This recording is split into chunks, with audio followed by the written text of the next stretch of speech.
Thank you.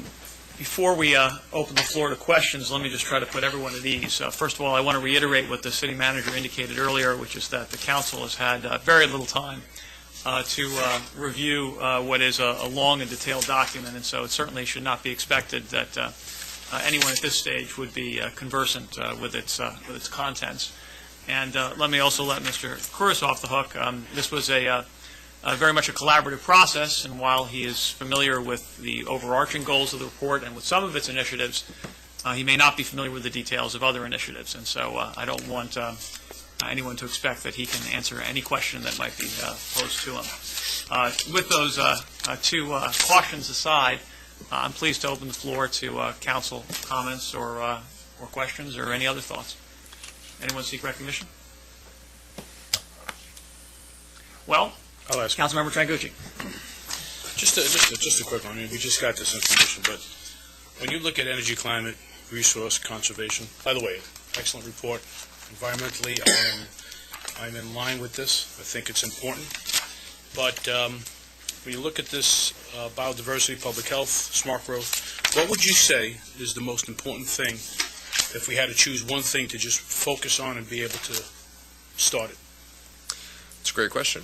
I think the retrofitting of our existing building stock to be more energy efficient is one of the biggest opportunities to mine cost savings, both for the municipality, for its residents, businesses, and is something that will take such a concerted effort. It's one of the biggest challenges. You can see from the pie chart, existing buildings make almost 40% of emissions, and it's not changing. It's not going away. The buildings are here to stay. I agree with that. I agree with that. One of the things I just find is that from a public standpoint, as far as individuals, they're tough to change mentally. You know, once they're focused on doing certain things, you know, you can get the sustainability, you can get the environmental issues out there, but, you know, public awareness, public participation, from my standpoint, I think is probably the most important. And it probably will start at a young age as opposed to the older. Absolutely. So, absolutely, incorporating it into school curriculum is essential. I mean, we always say that, you know, when kids recycle at school, they come home, they get their parents to recycle, and I think recycling is a good one to talk about because it's not one that gets you a huge impact in terms of energy savings and emissions reduction, but in terms of stakeholder engagement and getting people involved in the action, it's one of the top ones. Very good. Thank you. Thank you, Councilmember. Anything else from Councilmember Sussman? I would just like to say this is really, we're fortunate to have had this initiative going forward in New Rochelle, and it's frustrating to not be able to engage in an intelligent conversation about it just having received this. So we really have to put it over and have a conversation at a later date. I think it deserves our attention and attention to all the aspects and details of it, and unfortunately, we can't do that now. I hope to join you. Other questions or comments? Councilmember Stowe. Yes, I want to echo what my colleagues have said. I think it's a fine report, and it's going to be even better as we learn to understand a little more about it. But could you speak a little bit about the regional composting and your experience with the areas that have incorporated regional composting in terms of the immediate savings, because I see that as almost an immediate opportunity here for us here in New Rochelle. Yeah. I mean, we're working on this right now. We're in the process of starting a partnership with the City of Bridgeport and the City of Providence, and there are tremendous opportunities. You know, in Bridgeport, for example, we pay to burn our trash, and a very large percentage of that is organic waste. We have some large institutions. 3 universities, 2 hospitals, school system that are very captive and easy audiences to collect that waste. And we're working on a program there to compost it within city limits, using the reentry community to train them in business management and business ownership through the process of composting to the point where the eventual goal is to take that compost material distributed to community gardens and local areas where we can go grow produce to then sell back to those large institutions. Really, within city limits, try and close some of those loops. And as you say, It's one of the, it's a very significant piece of our waste stream, and the amount of things that we can do with it, whether it's composting or digesting it to turn it into fuel for our municipal fleet, it's a tremendous resource to be throwing away. How far are you along in Bridgeport?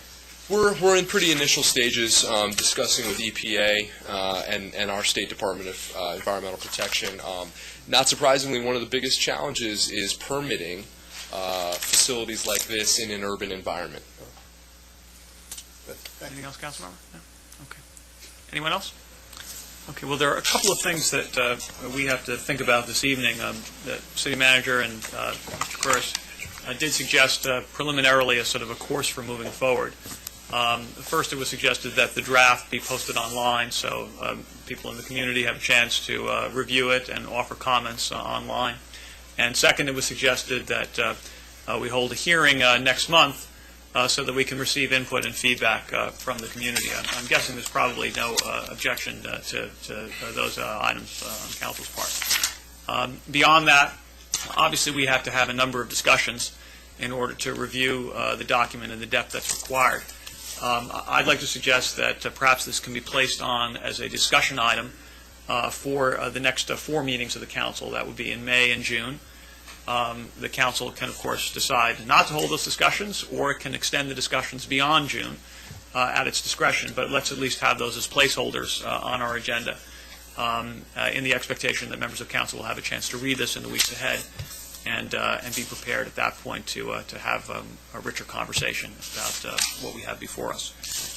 Now, do we need, with respect to the public hearing, do we actually need any kind of vote on that, or can we simply indicate that? I think you have to vote on it. Someone can make a motion. I'd like to move that we have a public hearing on May 11th at 7:30 to receive public input on the draft of the sustainability plan. I'll second that. Okay. Thank you. Seconded by Council Members Stowe and Trangucci. All in favor, please say aye. Aye. Any opposed? Okay, the motion carries. And I would like again to thank you, Mr. Kooris, for really an outstanding presentation and for your participation throughout the process, as well as many others who were involved. And, one of the things that's really appealing to me about this is, a consistent theme, I think, in so many of our discussions, and this really came out in the retreat that we had a couple of years ago, is the need for long-term planning so that we put all of our individual actions into some kind of broader framework. And I think this, to a great degree, gets at that goal. And I think that's very, very useful for all of us. So thank you again. We appreciate it. Thank you all. Thank you. Nice job.